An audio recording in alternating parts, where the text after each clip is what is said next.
Magandang gabi po. Ito po ang latest update natin ngayong araw, July 22, 2026.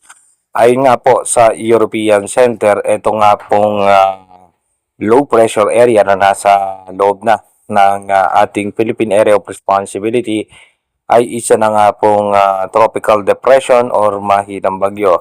Stable pa rin po yan na ito po ay posibleng sa coastal water ng Cagayan Valley or dito nga po sa parte ng Bawiyang Group of Islands dumaan. Bagamat sa ngayon hindi yan tatama sa kalupaan, ay posible po niyang hatakin ng habagat na magdudulot naman ng matinding pagulan. Sa ngayon nga po, patuloy pong maapektuhan ng southwest monsoon ng Mindanao, Western Visayas, Negros Island Region, Central Visayas at Palawan. At yung extension naman ng kaulapan, itong tropical depression ay andito nga po ay apektado naman ng Bicol Region, Eastern Visayas at Romblon. Asahan naman po natin sa Metro Manila ang localized thunderstorm. Dumako na nga po tayo sa ating advanced weather forecast. Dito po sa ating advanced weather forecast, bukas nga po ay expected nga po natin na ito po ay bahagyang lalapit na medyo dito sa parte ng northeastern portion ng Bicol region or eastern section ng Central Luzon. Pagdating nga po ng alas 11 ng gabi, ito po ay aangat dito nga po sa may parte ng Cagayan Valley at asahan na nga po natin yung mga pag-ulan dahil po sa habagat at dito po sa bagyong nakakaapekto sa ating bansa. Pagdating naman po ng July 24, ito po bahagyang babagal yung kanyang pagkilos at pagdating po ng alas 11 ng gabi, nasa coastal water na po yan ng Cagayan Valley or nandito na nga po yan sa may Babuyan Group of Islands. Kaya mag-ingat nga po yung ating mga kababayan dahil nga ito po ay posibleng mag-intensify lalo po kapag nasa parte na ng West Philippine Sea.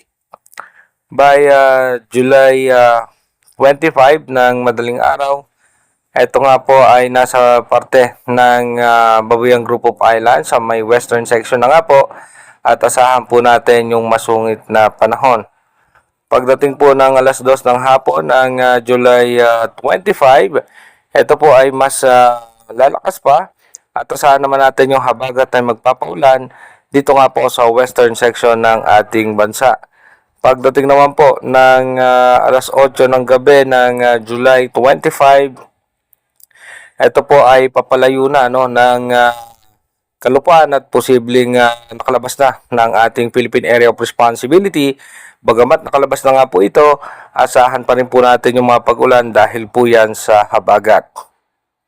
Pagdating naman po ng July 26, asahan po natin na habagat po makakaapekto na sa ating bansa at pagdating po ng gabi ng July 26, mas expected na po natin yung 90% chance ng pag-ulan dahil nga po sa habagat.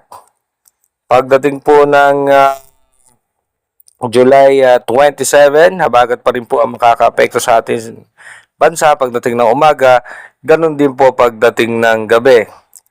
By July 28, asahan na nga po natin na habagat na lamang po yung makakaapekto sa ating bansa at dahan-dahan ng gaganda ang lagay ng panahon. Pero pagdating po sa gabi, asahan natin yung mga biglaang pagbuhos ng pagulan dahil po yan sa habagat. By July 29, gaganda na po lagay ng panahon ng malaking bahagi ng ating bansa. Sabay parte naman ng eastern section ng Bicol region at ng Visayas, may mga tsansa po ng pag-ulan. Pagdating po ng gabi, mataas ang tsansa ng pag-ulan sa may parte ng Mindanao at Visayas, ganoon din po sa Bicol region. Kung mapapansin nyo nga po, meron tayong panibagong sama ng panahon na nasa labas ng ating Philippine Area of Responsibility. Pagdating po ng July 30, ito po ay nasa labas pa rin ng ating bansa at pagdating nga po ng gabi ng July 30, dito po ay kung makikita natin nagkakaroon na po siya ng magandang rotation ng kanyang hangin at ito po posibleng mag-develop bilang isang bagyo. Pagdating naman po ng July 31, nasa labas pa rin po yan ng ating bansa. At pagdating nga po ng July 31 ng alas 8 ng gabi, kung mapapansin natin, no, medyo malawak itong panibagong bagyo.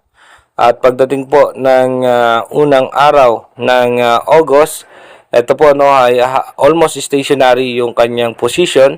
At pagdating naman po ng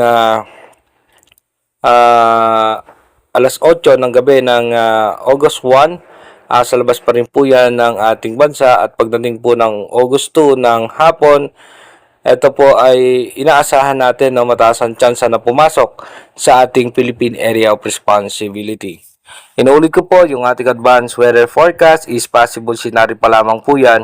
Malaki pa rin po ang tsansa na magbago lahat yan. Kung mapapansin nga po natin, no, halos pabago-bago pa yung nagiging posibleng direksyon nitong isa pang bagyo na ating minomonitor. Sa kanya nga po, no, bahagya po siyang bumaba.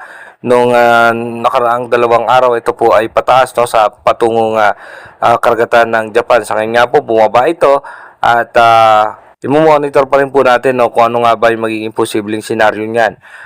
Ngayon nga po, paghandaan po muna natin yung unang bagyo na posibleng makaapekto dito nga po sa parte ng Luzon.